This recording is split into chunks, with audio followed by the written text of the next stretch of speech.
আসসালামু আলাইকুম। কি খবর 25 ব্যাচের কমার্সিয়ানরা? তো ইতিমধ্যে কিন্তু দেশে অস্বাভাবিক রকম তোমার চেঞ্জেস আসছে, অনেক ঘটনা ঘটে গিয়েছে। এখন আমরা স্বাধীন বাংলাদেশে বসবাস করছি। তো তোমাদের এই যে তোমার একটা ট্রানজিশনটা, একটা পরিবর্তনটা, এই পরিবর্তনটার কারণে অবশ্যই তোমরা পড়াশোনা থেকে ছিটকে গিয়েছো, এটাই খুবই স্বাভাবিক। আগে দেশ সংস্কার, পরে হচ্ছে তোমার নিজেদের পড়াশোনা বা নিজেদের ব্যক্তিগত যেই কাজগুলো আছে সেগুলোতে ফেরত আসা। এখন কথা হচ্ছে দেশ তো আস্তে আস্তে স্বাভাবিক হয়ে গিয়েছে অলরেডি। তো তোমাদের কিছুদিন পরেই কিন্তু তোমাদের বড় ভাইদের অর্থাৎ এইচএসসি 24 ব্যাচের কিন্তু বাকি পরীক্ষাগুলো হয়ে যাবে। তো পরীক্ষাটা হয়ে যাওয়ার সাথে সাথে কিন্তু তোমাদের দেখবা ধাপ ধাপ করে তোমার সেকেন্ড ইয়ারের যেই পড়াশোনা আছে, সেকেন্ড ইয়ারের যে লাইফটা আছে সেটা তোমার অলমোস্ট শেষ হয়ে যাবে এবং তারপর পরে চোখ খুলবা, দেখবা তোমার এইচএসসি পরীক্ষা এসে পড়ছে। তো এই মুহূর্তে তোমাদের করণীয়টা কি সেটা নিয়ে আজকে কথা বলবো। তো চলো দেরি না করে আজকের ভিডিওটা শুরু করি। প্রথমেই আমরা এতদিন অবশ্যই আমাদের দেশ সংস্কারে টাইম দিয়েছি। অনেকে তোমরা রাত জেগে বাড়ি পাহারা দিছো বা এলাকা পাহারা দিছো বা ট্রাফিক কন্ট্রোলের কাজ করছো বা পানি দিছো সবাইকে, যে যেভাবেই পারছো তোমরা কন্ট্রিবিউট করার ট্রাই করছো। তো এই কাজটা কারণে হয়েছে কি, ইভেন ইনক্লুডিং মি, আমারও একটা বড় ধরনের স্লিপিং প্যাটার্নে একটা চেঞ্জেস আসছে। এই যে রাত জেগে পাহারা দেওয়া বা স্ক্রল করা বা যেটাই বলো না কেন, এই কাজটা করতে যেয়ে কিন্তু দেখবা রিসেন্টলি তোমাদের ঘুমের টাইমের কিন্তু অনেক বড় সমস্যা হচ্ছে।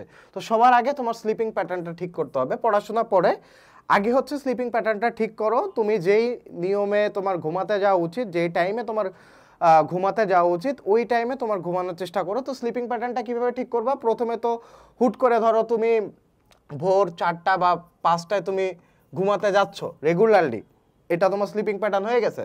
তো তুমি তো হুট করেই তুমি কালকে থেকে ভোর 6টা উঠতে পারবা না।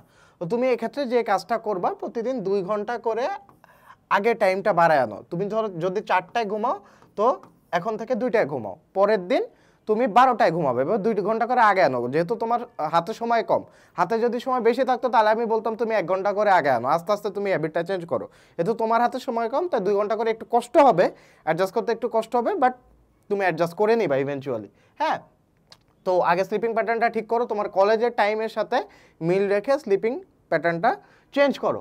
সেকেন্ড, তোমার তো ইতিমধ্যেই অনেক দিন হলো তুমি পড়াশোনায় ঠিকঠাক মতো বসতে পারছো না, ইনক্লুডিং মি বা যারা স্টুডেন্ট আছে সবাই পড়াশোনা থেকে একটা গ্যাপ হয়ে গিয়েছে। তো গ্যাপটা তোমাকে অ্যাডজাস্ট করতে হবে। তো তুমি হুটহাট মানে তুমি এতদিন আন্দোলন করছো, তারপরে তুমি এতদিন দেশ সংস্কারে তুমি টাইম দিছো, হুট করে এসে কিন্তু তুমি পড়ার টেবিলে বসতে পারবা না। তো এটার জন্য তোমাকে একটা ওয়েতে তোমার পড়াশোনার টেবিলে অ্যাডজাস্ট করতে হবে। তো আমি পার্সোনালি যে জিনিসটা ফলো করতাম সেটা হচ্ছে আমার যে পছন্দের গল্পের বই বা যেই গল্পের বইটা পুরানো, যেটা আমি বারবার পড়লেও কোনো সমস্যা নাই, ওই গল্পের বইটা আমি পড়তাম। তো এটাতে হচ্ছে কি তোমার পড়াশোনার সাথে একটা কানেকশন বিল্ড আপ হচ্ছে। বা তুমি যে কোনো বই পছন্দ করো ওই বইটা তুমি পড়তে পারো, বা যদি তুমি পেপার পড়তে পছন্দ করো পেপারই পড়ো, সমস্যা নাই।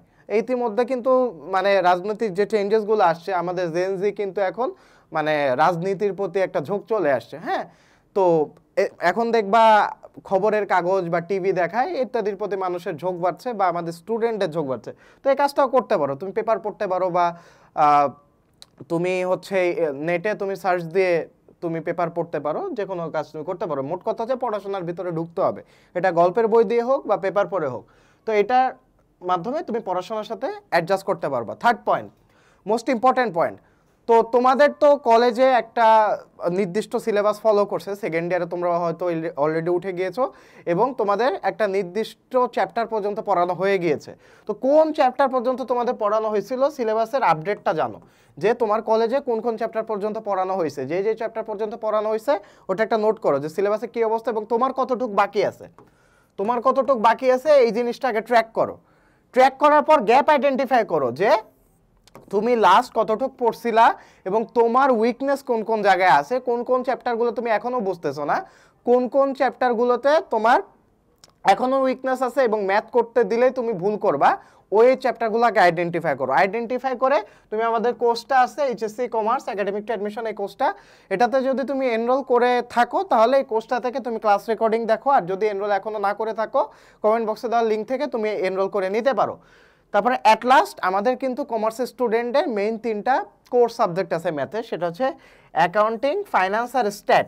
তো এই তিনটা ম্যাথ রিলেটেড সাবজেক্ট তোমাকে একটু টাইম লাইন সেট করতে হবে। এখন টাইম লাইন কীভাবে সেট করবা, এখন তো প্রায় আগস্টের শেষের দিকে, তো আগস্টের শেষ থেকে তোমার ধরো 3 বা 4 মাসের মধ্যে, 3 মাস বা 4 মাসের মধ্যে তোমার সিলেবাস কমপ্লিট করার টার্গেট নিলা।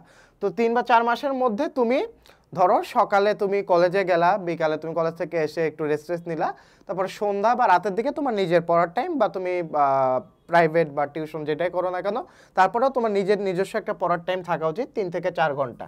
হ্যাঁ, তো এই টাইমটাতে করবা কি, তুমি অ্যাকাউন্টিং, ফাইন্যান্স এবং স্ট্যাট অর্থাৎ ম্যাথ রিলেটেড যে সাবজেক্টগুলো আছে এটাতে তুমি প্রতিদিন সময় দিবা। প্রতিদিন তো আর তুমি অ্যাকাউন্টিং, ফাইন্যান্স, স্ট্যাট তিনটায় সময় দিতে পারবা না, বাট উইকলি 7 দিনের মধ্যে একদিন বাদ দিয়েও যদি ধরি তাহলে 6 দিন থাকতেছে, তো 2 দিন 2 দিন করে অ্যালোকেট করে নিতে পারো। এখন এটা বলতেছি না যে আমারটাই ফলো করতে হবে বা আমাদের একাডেমিক টু অ্যাডমিশনে যে রুটিনটা দেওয়া আছে ওইটাই ফলো করতে হবে, তুমি তোমার সুবিধা মতো তুমি অ্যাডজাস্ট করে নিতে পারো। বাট মেইন কথা হচ্ছে তোমার এই ম্যাথ রিলেটেড সাবজেক্টগুলোকে তোমার বেশি ফোকাসে রাখতে হবে। হ্যাঁ, তো এই কয়টা টিপস যদি তুমি ফলো করো তাহলে তোমার পড়াশোনা দ্রুত তুমি ব্যাক করতে পারবে, এবং খুলে যখন তোমার কলেজে এক্সাম নেওয়া শুরু হবে তখন তুমি অন্যদের থেকে এগিয়ে থাকবে। তো সবার জন্য শুভকামনা থাকলো, দেখা হচ্ছে তোমাদের সাথে পরবর্তী ভিডিওতে। আসসালামু আলাইকুম।